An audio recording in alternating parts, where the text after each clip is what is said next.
Good afternoon. Welcome to our Midday Mull for Monday, the 14th of September. We finished looking at the book of Ruth, and so have gone back to the readings that Robert Murray McShane sets in his daily Bible readings, and we're working our way through Ezekiel. And I thought it would be worth looking at the first chapter where he is given his call as a prophet. He was an exile with a group of people that had been taken off from Jerusalem, and they were in Babylon. He says he was by the Kibar River. In verse 1 he says, while he was there, the heavens were opened and I saw visions of God. Which is an interesting thing for the people of the day, because so many people thought that gods were localized. There was a God in Jerusalem, and now that Ezekiel was out of Jerusalem, what about God? God appeared to him in Babylon as well, and he makes that clear later on. But he has this vision of God. And in verse 4, I saw a windstorm coming out of the north. Now, a windstorm is probably seen often, nothing unusual about that.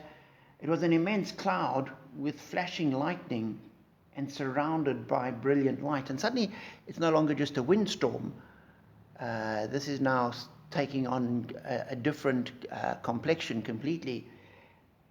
And he continues, the center of the fire looked like glowing metal, and in the fire was what looked like 4 living creatures.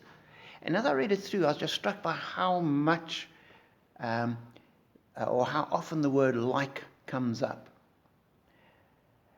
And one realizes that he's seeing things for which he has no words. He cannot describe what he sees, and so he has to use the closest approximation that he has. It looked like, it wasn't actually, but it was like a fire.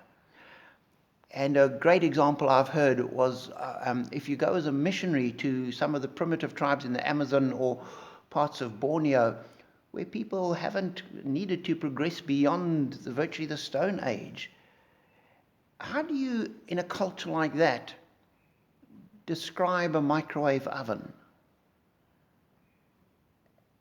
They have no metal, they have no electricity, they have no concepts of those kind of things. So you'd have to talk about making a fire in one place and using a liana or a vine to carry the fire to a cooking pot in another place and cook there. Is that what a microwave oven is? No, absolutely not.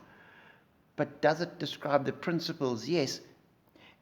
And I believe that as Ezekiel writes, he's in that kind of position. He's had a glimpse of something that we just do not have the concept, we do not have the words, we do not have the language to be able to put it down. And so the whole passage is full of it looked like, it appeared like, it was almost like. And it's never anything exact and specific. So as you read through this prophecy and this vision, one needs to remember Ezekiel is creating an impression. He's not giving us a description we can use to paint an artwork from. And so I pray that we would realize that that God is there, that God appears to people, he gives people visions, but that God is also so different, so incredibly different to everything that is part of our life, that we must never think we'll ever see or understand him properly. That waits till eternity. So know God with you and be blessed.